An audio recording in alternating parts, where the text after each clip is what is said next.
Beyond the Door by Philip K. Dick. Larry Thomas bought a cuckoo clock for his wife, without knowing the price he would have to pay. That night at the dinner table, he brought it out and set it down beside her plate. Doris stared at it, her hand to her mouth.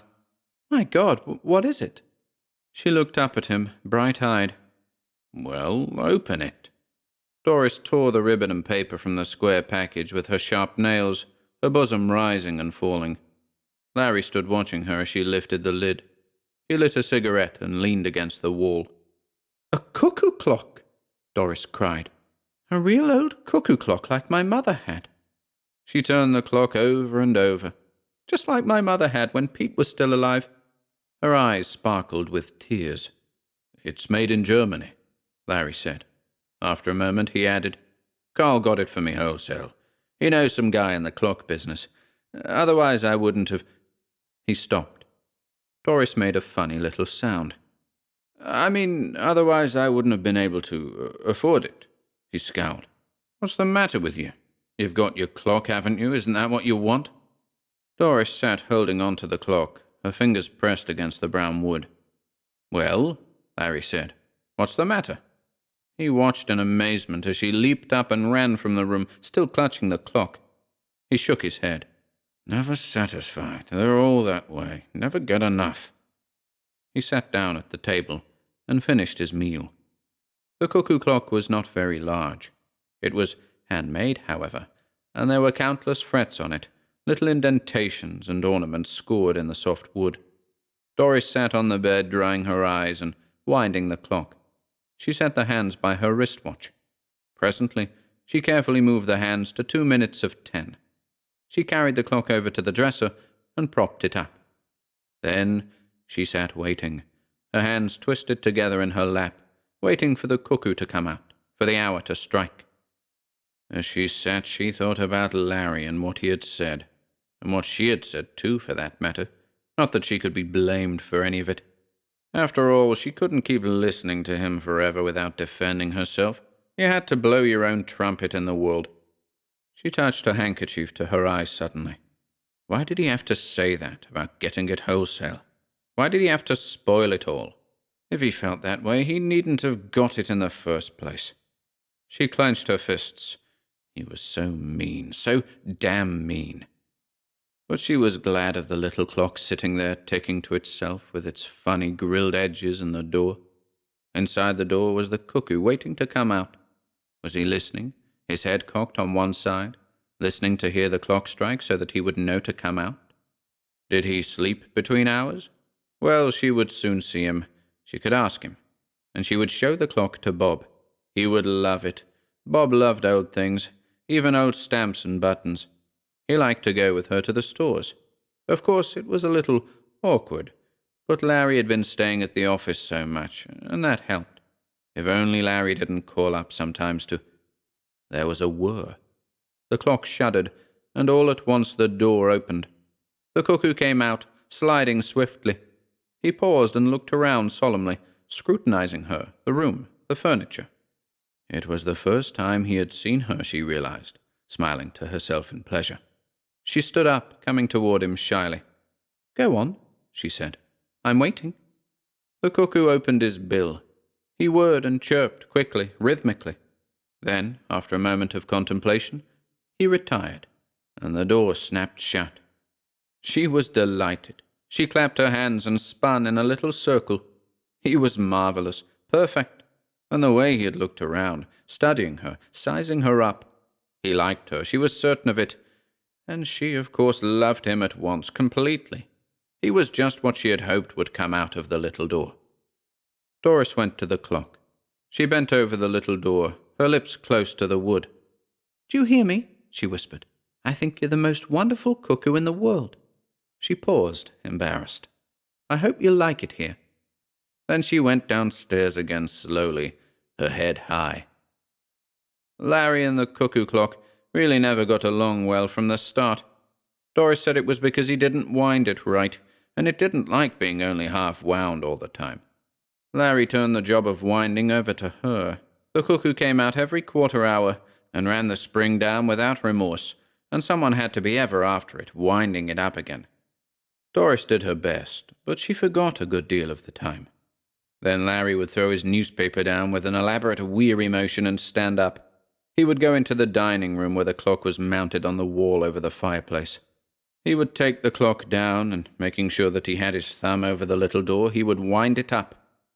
"Why do you put your thumb over the door?" Doris asked once. "You're supposed to." She raised an eyebrow. "Are you sure? I wonder if it isn't that you don't want him to come out while you're standing so close." "Why not?" "Maybe you're afraid of him." Larry laughed. He put the clock back on the wall and gingerly removed his thumb. When Doris wasn't looking, he examined his thumb. There was still a trace of the nick cut out of the soft part of it. Who, or what, had pecked at him? One Saturday morning, when Larry was down at the office working over some important special accounts, Bob Chambers came to the front porch and rang the bell. Doris was taking a quick shower. She dried herself and slipped into her robe. When she opened the door, Bob stepped inside, grinning. "Hi," he said, looking around. "It's all right. Larry's at the office." "Fine." Bob gazed at her slim legs below the hem of the robe. "How nice you look today." She laughed. "Be careful. Maybe I shouldn't let you in after all." They looked at one another, half amused, half frightened. Presently Bob said, "If you want, I'll—" "No, for God's sake." She caught hold of his sleeve. "Just get out of the doorway so I can close it. Mrs. Peters across the street, you know." She closed the door. "And I want to show you something," she said. "You haven't seen it." He was interested. "An antique, or what?" She took his arm, leading him toward the dining room. "You'll love it, Bobby." She stopped, wide-eyed. "I hope you will. You must. You must love it. It means so much to me. He means so much." "He?" Bob frowned. "Who is he?" Doris laughed. "You're jealous. Come on." A moment later they stood before the clock, looking up at it. "He'll come out in a few minutes. Wait until you see him. I know you two will get along just fine." "What does, Larry think of him?" "They don't like each other. Sometimes when Larry's here, he won't come out. Larry gets mad if he doesn't come out on time. He says—" "Says what?" Doris looked down. "He always says he's been robbed, even if he did get it wholesale." She brightened. "But I know he won't come out because he doesn't like Larry. When I'm here alone, he comes right out for me every 15 minutes, even though he really only has to come out on the hour." She gazed up at the clock. "He comes out for me because he wants to. We talk. I tell him things. Of course, I'd like to have him upstairs in my room, but it wouldn't be right."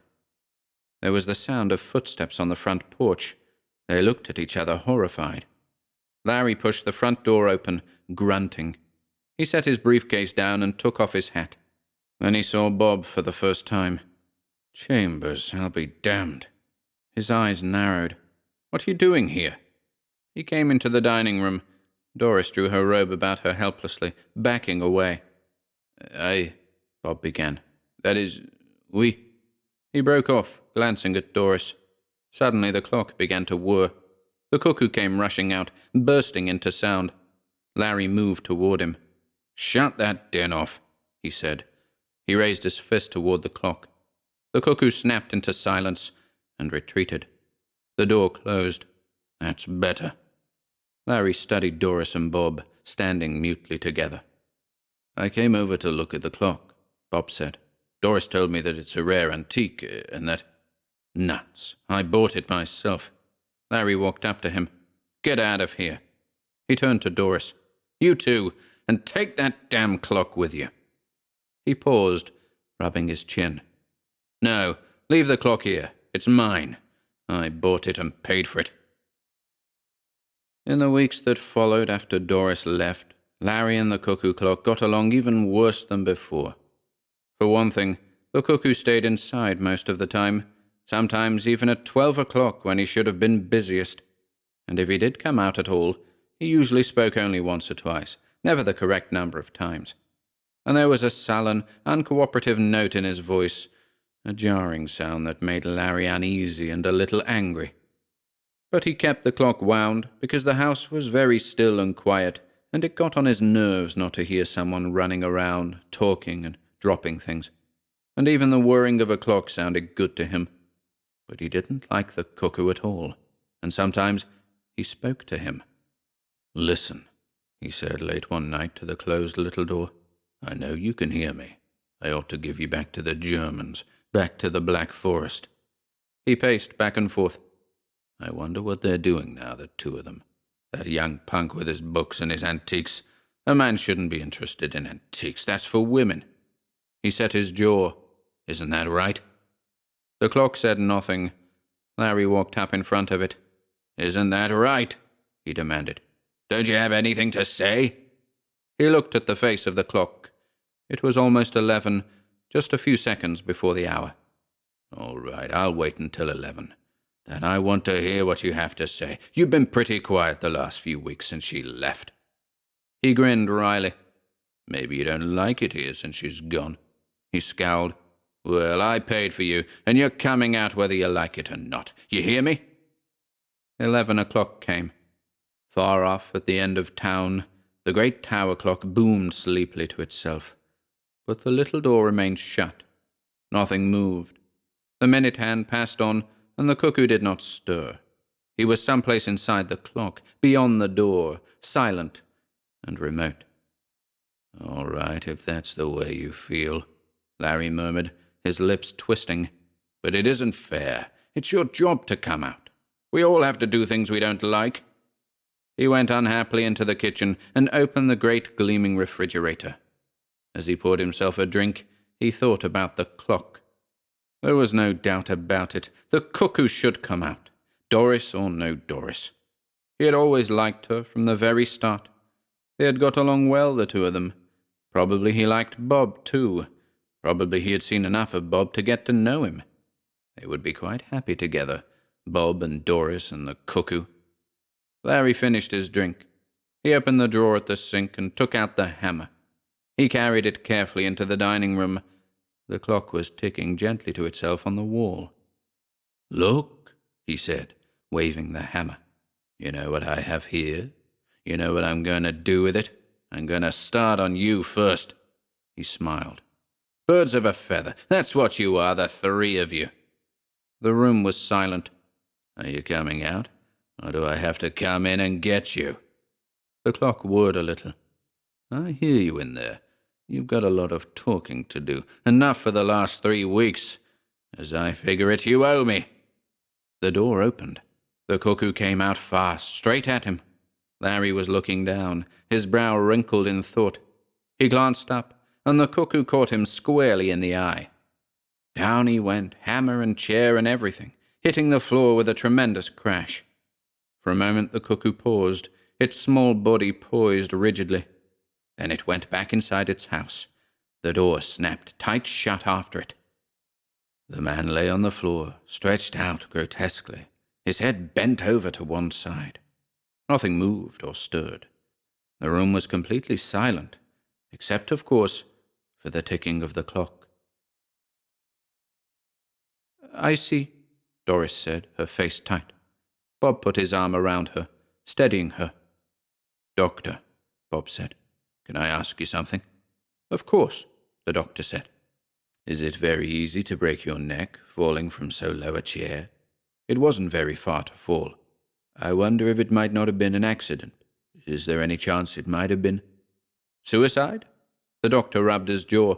"I never heard of anyone committing suicide that way. It was an accident, I'm positive." "I don't mean suicide," Bob murmured under his breath, looking up at the clock on the wall. "I meant something else." But no one heard him.